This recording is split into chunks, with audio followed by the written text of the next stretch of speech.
Edward was an ordinary bakery owner in a small town. His bread was considered the best among the townspeople. But there was always a sense of emptiness in Edward's heart. One day, he discovered a small crack in his freshly baked bread, through which bright light was leaking out.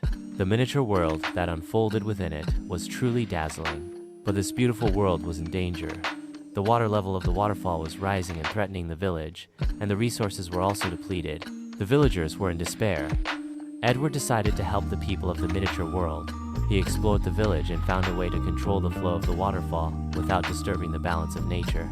He tried day and night, but it was not easy. In the end, Edward decided to make a dangerous decision. He had to change the flow of the waterfall, which was getting higher and higher. But the result was very different from what Edward had expected.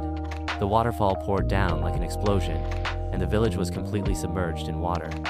Edward fell into deep despair. He was tormented by the thought that he had ruined everything because of his own fault, but he did not give up. He set out with the villagers to find hope again. While respecting the flow of nature, he found a safer and more effective way to save the village. After much effort, Edward was finally able to stabilize the flow of the waterfall and save the village. The miniature world was at peace again.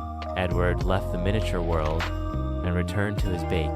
He was no longer an ordinary baker. He had grown up and found new meaning in life. His bread now contained warmth and hope. Edward began baking new bread again. His bread now contained the beauty and hope of the miniature world.